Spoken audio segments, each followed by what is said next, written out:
1765. 2 years after the French and Indian War ends, William Bennet establishes the Hellam Iron Works near Wrightsville, Pennsylvania. 10 years later, the battles of Lexington and Concord start the Revolutionary War. York native James Smith signs the Declaration of Independence and assumes control of the forge, which then begins casting cannons and cannonballs for the Continental Army. 1777, 7 miles southwest of the forge, the Articles of Confederation are drafted. Pig iron onto the boats here and then transport it into the Susquehanna River. In this episode, I explore the history of the Codorus Furnace and its contribution to the forming of our nation and independence. There it is.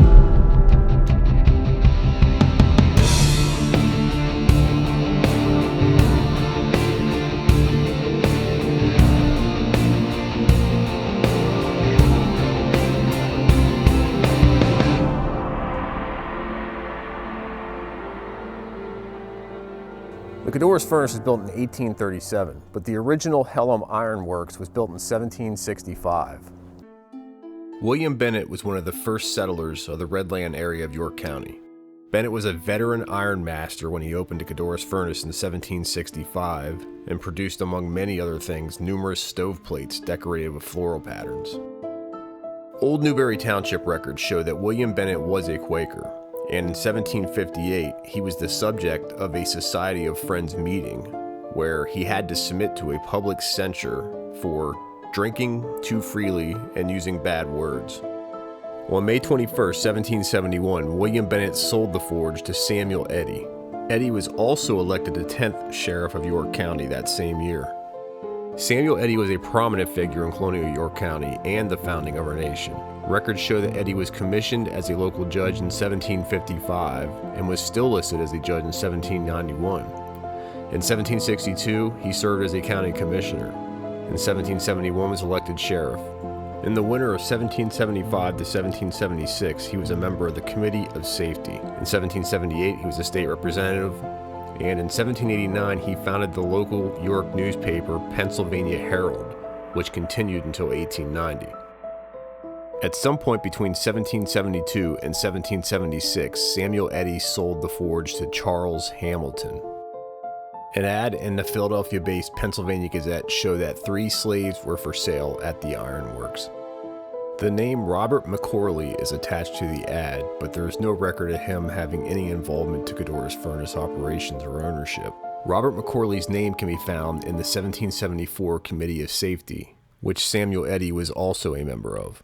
There is no record of slave involvement with the Iron Works operations.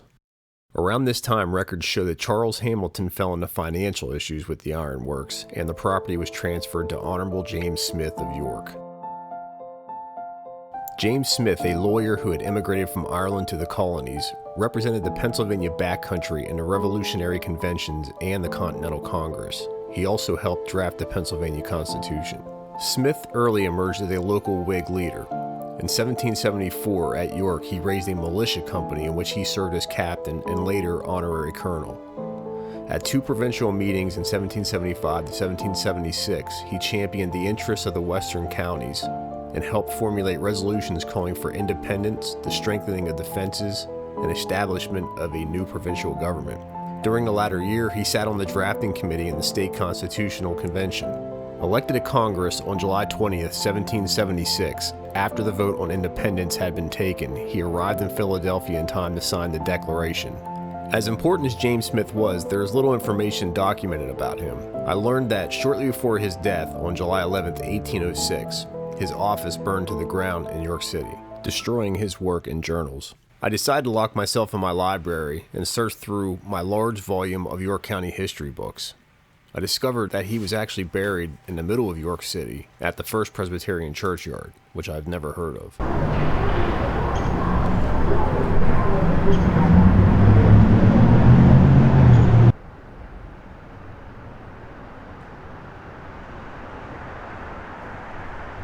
This is an old cemetery right in the middle of downtown New York City that I had no idea even existed here. So I'm trying to find the James Smith's grave I see a George Smith.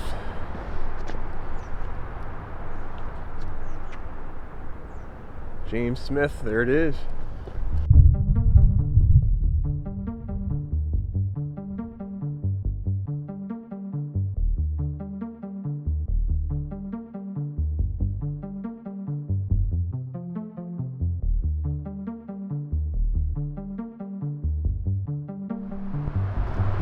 Yeah, definitely a lot of old graves here.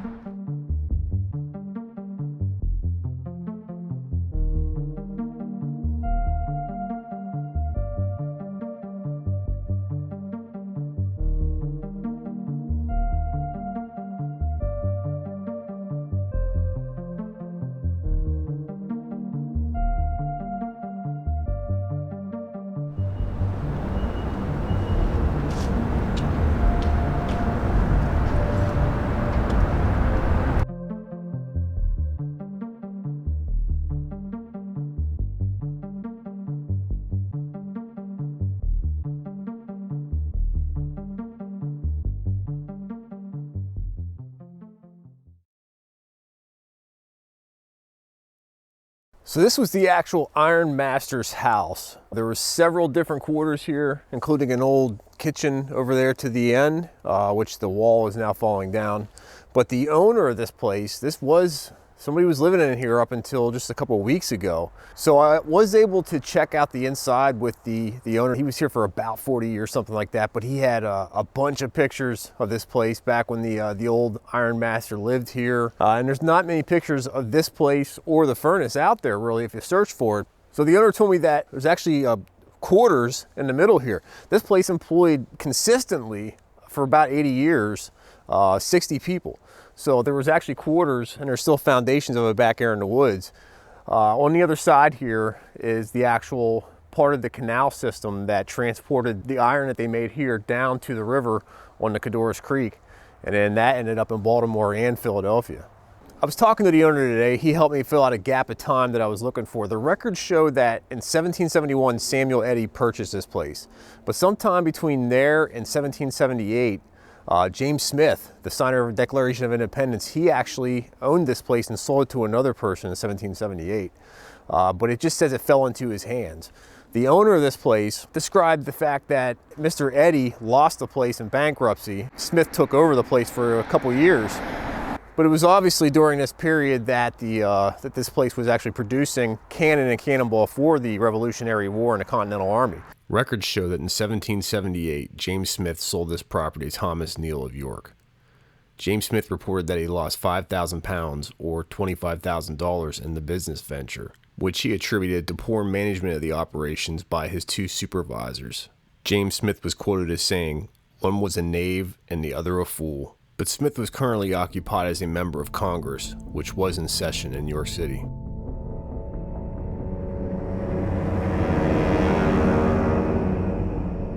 But yeah, he did tell me some stories about hearing noises upstairs too. So my original plan was to actually come back here and maybe even spend the night in one of the upstairs rooms, because he said it's always some type of noise going on up there.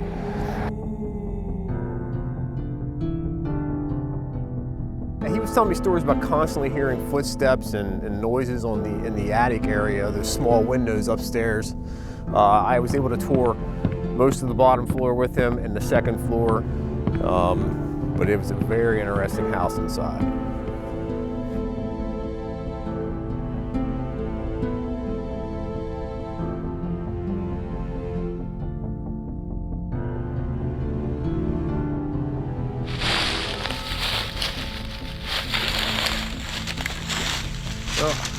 I don't know if there's an easier way down here, but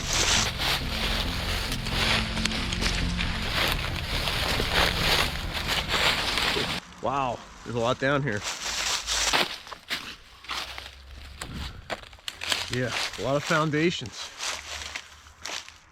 Sheesh. So somehow this was part of the operation that would actually some type of lock and canal system. They would load the iron, the pig iron, onto the boats here and then transport it into the Susquehanna River. Once it hit the river, it ended up down in Philly, Baltimore. Yeah, it's got some old machinery down here. Kind of looks like early 20th century stuff to me. There's some chain linkage down here on something. Looks like a tractor.